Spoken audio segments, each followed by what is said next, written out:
All right, here's our second video in Precalculus. Well, for Unit 2, that is. And we're going to talk more about trig values.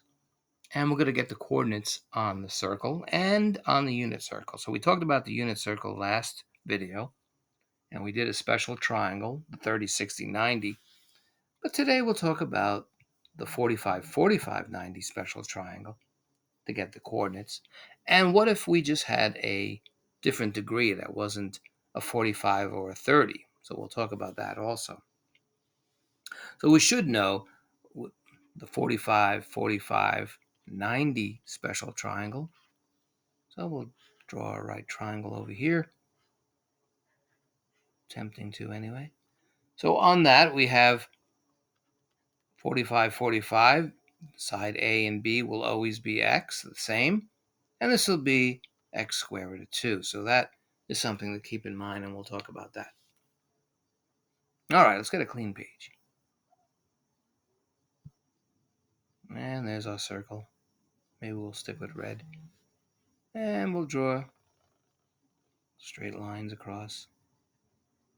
And this will be our unit circle. So if we made an angle, let's say that was 45 degrees, and we should get used to knowing what the radians are. So that's something you should remember. If you remember how to get radians, let's do it over here. So we want to go from degree, just to get used to it, because you're going to use radians a lot, to radian measure. So you would take the 45 degrees and just times it by pi over 180. That's it. And if you cross multiply here, you'll get pi over 4. So it's 45 degrees or pi over 4 radians. But for this video, we'll just stick with degrees for now.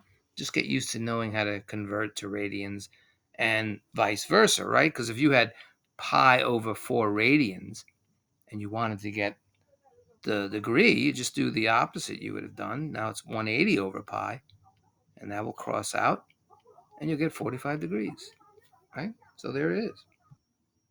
All right, keep that up for a minute. And remember, when we're doing this today on your calculator, and make sure you're in degree mode right now. It's very important when you're going back and forth that you're just in the right mode. So you press the mode button and get in degree mode. And if you're doing radians in the future, make sure you're in radian mode. It's very important to know that. Okay, so let's do the 45, 45, 90 on the unit triangle. All right, and so we have that already. Maybe we'll switch to black. That'd be easier. So on a unit triangle, we already know that will be 1, right? All the radii on a unit circle is 1. So we're trying to find the coordinates of that point. And we'll just say point A. And so what we're going to do is we're going to make a dotted line. We're going to make a triangle. And we'll have our 90 degrees. So now we know we have our 45. And we have our 45, 90. So if we look at the ratios of the special triangle, we'll just write it here again. Remember, we said it was x, x, x squared root of 2. And we already know it's 1, the hypotenuse. So all we have to do is divide square root of 2, and we can get what y is, the y length, and the x length over here. So if we take 1 and divide it by the square root of 2, what do you think we'll get? Remember now, when you're doing this, you should know how to rationalize the denominator. So when you have roots, right, radicals, denominator. That's what we're going to be doing. We're going to rationalize the denominator. So let's do it. Do it down here. So we're going to divide 1 by the square root of 2. And when you have a radical in the denominator, you have to rationalize it. That's why we wrote it up here. And all you do is just take the denominator, right? You just take the denominator and you make it like this with all cases. And then over here, what you'll have is the square root of 2 over the square root of 4. Because the square root of 2 times the square root of 2 is the square root of 4. And that just becomes square root of 2 over 2. And since x and y are the same, they'll be the same length. So for point A, right over here, we know that the y length and the x length are the same. So the x would be square root of 2 over 2, and the y would be square root of 2 over 2. That's the coordinates of A. So rewind that if you need some more help on that. And now we'll do one. What if it's not a special triangle now? What if it was, let's say, 50 degrees? So let's clear that out. Let's make another one. Again, go back if you need to. Maybe we'll stick with black for now. Make another line. Try to make sure pretend it's in the center. And we'll make a degree. And this time it's 50 degrees. And we'll make a little triangle over there, right triangle. So now we have our 90. And we know that this right here is 50 degrees. So we'll just put 50 degrees. So how can we get y, which is the length, right, up and down vertically, and x? How can we get that?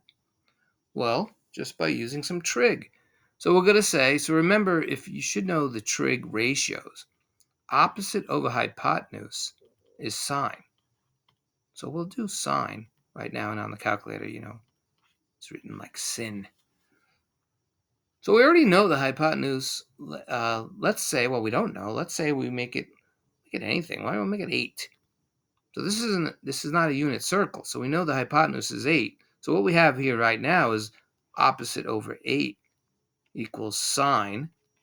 And now what is sine? It's right there, 50. Because remember, opposite of 50 degrees is y, which we don't know what it is. And the hypotenuse is 8. So we'll say sine 50 degrees equals the y. We're trying to find the y now. That's opposite. And we already have 8. So we have that already. And do some algebra, right? You're going to multiply 8 on both sides. That will cross out, and times 8 over here. So now you have sine 50 degrees times 8 is going to equal the length of y. So just get on your calculator and just do sine 50 times 8. And remember, make sure you're in degree mode. So what'd you get? Try that out. And you'll get a long number, but you can just round it. So you could just say roughly y equals 6.128. Or you could just say 6.1 if you want to say. So we already know that. So if this point here, we'll call it A, we know that the y is 6.1. Let's just say 6.13. Right? We just rounded it. What would be the x now? What would we use for x? Well, for x, we're not using opposite now. We're using adjacent. Cosine is adjacent over hypotenuse. It's cosine. So we would say the same thing. We're going to say cosine 50 degrees equals the adjacent, which is x, right, over hypotenuse. So this is 8. And we're going to do the same thing. We're just going to multiply 8 on both sides, right? Cross out. So we're going to have 8 times cosine 50. Put that on your calculator. What'd you get? So x would equal 5.142. Oh, you just say 5.14. 5.14. So we got the coordinates by using trig. All right, that's our video today.